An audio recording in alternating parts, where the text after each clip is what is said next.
I'm calling Rick Monroe. Hey, Rick. Yeah. It's Donna. Hey, how are you? Good. Good to see you. Very, very well. And who'd you bring with you? Let's see. I've got Alan Beeler, bass player, and Bobby Perkins, guitar player. Hey, good to have you guys here. So how long have you all been together working collectively, Rick? I mean, Bobby's been with this band for about almost 3 or 4 years. About 4 years now. And Alan's like getting on 2 years. Yeah. And at first it was just the Rick Monroe band, but since these guys have been with me for this time, and we went in and did an album last year, it ended up becoming Rick Monroe and the Hitmen. So these are the Hitmen. I like that. Now, Rick, because they kill it every night on stage. So, they're the Hitmen.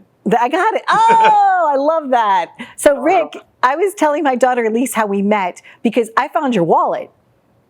Yeah, that's right. And that was in Miami, right? Yeah, we were in Miami, and it's almost the anniversary of that. And unfortunately, they had to cancel the NATB conference this year. But I was heading down to Miami next week, and I was telling Elise, I was like, oh my gosh, this is how I met Rick Monroe. I said, it was a crowded, like hundreds, like 300 people around. And I see you walk in, and I see your wallet fall out of your Levi's, out of your back pocket denims. And I went, and I was like, oh, and I'm trying to find you in the crowd, and I'm holding your wallet, and I'm like, where's the guy, the back of your hair? And I found you, and we've been friends ever since. That's right. Well, because I think I still had long hair again. Yes, you do. And so you're like that damn hippie.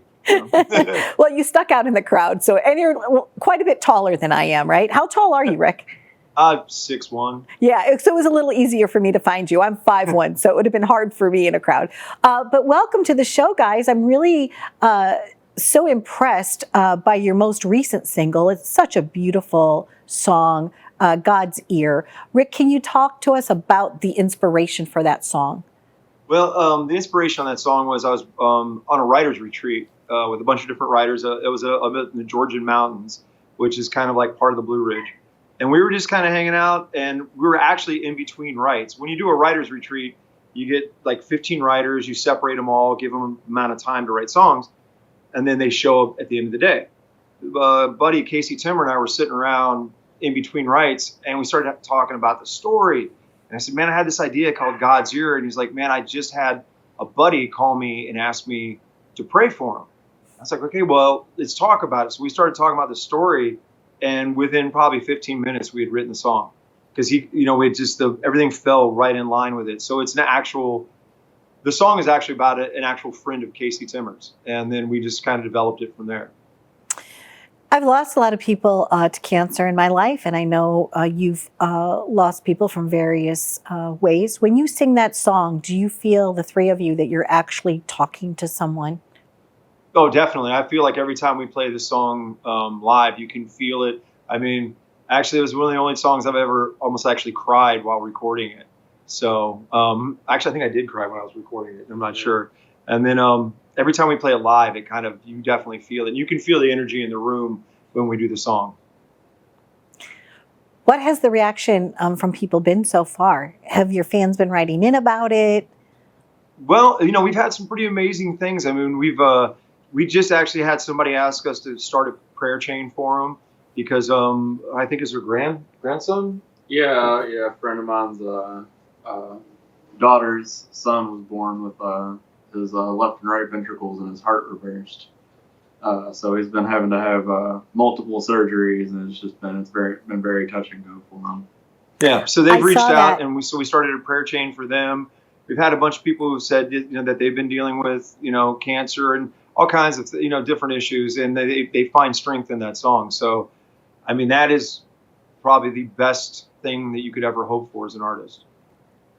I also love the fact that you are doing something so loving for St. Jude's Children's Hospital. Tell us about that, about the lyric video and what's going to be happening in regards to that. We did a thing where for a year we're going to give them 50% of all digital downloads. So please download the song. Go download it, buy it, spend some money, because 50% of that's going to go to St. Jude and help fight cancer for children, which is, and if you've ever been to St. Jude, it's one of the most amazing places on earth, and they do such a great job. But they also they share all their technology with every different cancer research. It's just a really good program. Yeah, I've always been a big fan of St. Jude's. They do so much wonderful good for others. And it's lovely that artists like yourselves are coming up, to share your talent in that special way. And when you guys are playing together, a lot of times groups, when they're really tight, they have like a little kind of like head nod or like little clues, like a baseball pitcher and a catcher. Yeah. What are some of the clues on stage that your audience would want to know about, like kind of behind the scenes of what goes on? It's usually you and I do that back and forth more than anything. Yeah. You do?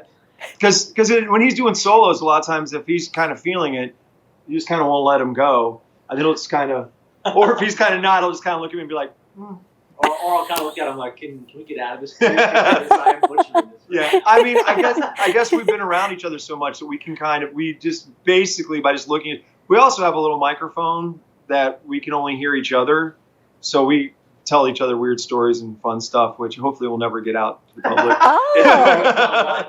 Okay. Yeah. Which comes first for you guys, the lyrics or the melody? It always varies. What do you think? I mean, yeah, I'd say usually the melody. Okay. Well, it also hooks though. But I think sometimes it's hooks. Like you might say something like, "Okay, we have a song called Beer Shape," and that How's literally that was written because our producer goes, "Man, my brother said he needs to get into beer shape." I'm like, "Beer shape? That's a funny term." So we wrote a song called Beer Shape. I like that. Yeah. And what shape is beer shape? Is it round? I don't know. I think it's kind of like a keg. When you get a nice 12-pack, if you're doing the big, 12-ounce curls, you're really getting ripped, There you go. You're making it happen. You guys are fun. You're fun to be around. And I know that you do take your music so seriously. Your music video right now, we would love to show. And it features Rick, your niece, correct? My niece, yes. She's been through a lot. She lost her father, my brother, to cancer, and she's an amazing dancer. And so when we did this song, I really thought, how could we add her in? How could she pay tribute to that? And she just did such an amazing job. And it's very heartfelt. And I love that she did it. And it's funny. It's that one of my family has a movie location library, so it's at one of our locations that we do a lot of filming. So it was an all in very cool situation to do. And I think she did a great job. Well, I thank you all three for joining us here today. And we're going to end by showing that video. So you guys, happy journeys to you. Wishing you all the best of luck. Thank you very much. Okay. Love and blessings. I'll be in Tennessee with you very soon. Well, good. Make sure you look us up. Come see us. 100%. I want to go to, I like Love and Biscuits. There's all those like cute, like little like restaurants down there and stuff. Yes. The food's really good down in that area. The biscuit company's a good one too, so maybe we'll take you to that. I would love that. Okay. All right, everybody in our audience. Love and blessings, God's journeys, and peace to you all. And everyone, now we're going to listen to God's ear. Here we go. 1, 2, 3. Let's watch.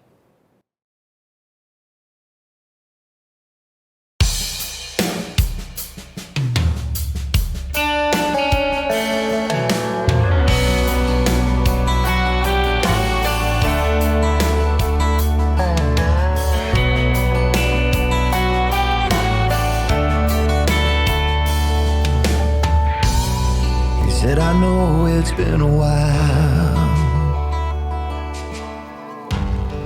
but you've always been a friend, and I just need someone to talk to help me believe again.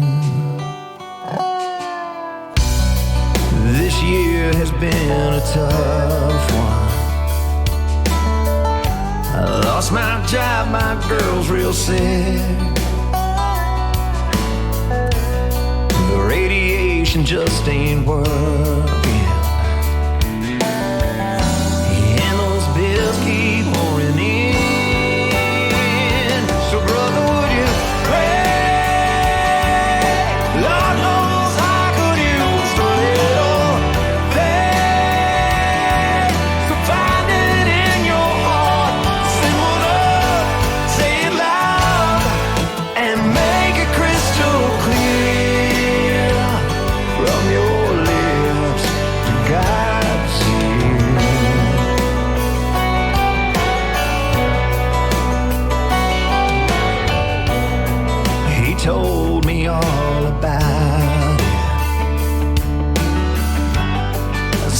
do all that I can.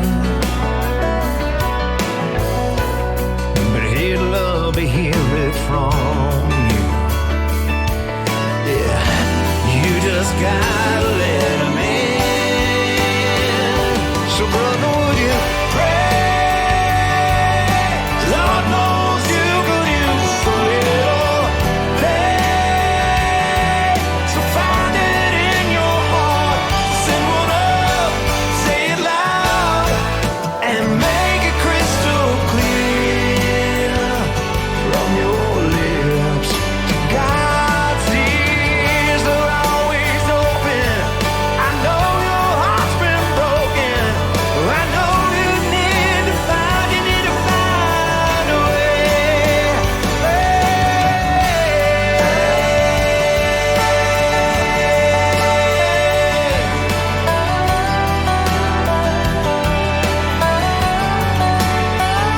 So send one up, say it loud.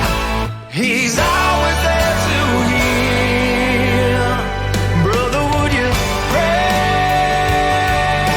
God knows you could use a little faith. So find it in your heart.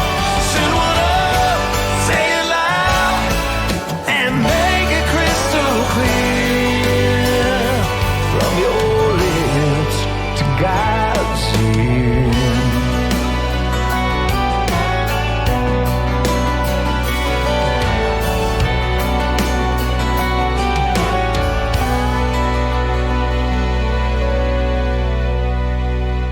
Thanks, guys. Cool. Thank you. Thank you very much. You're welcome. Thank you very much. Peace and blessings to you. You too. Okay, Thanks. bye-bye. Bye.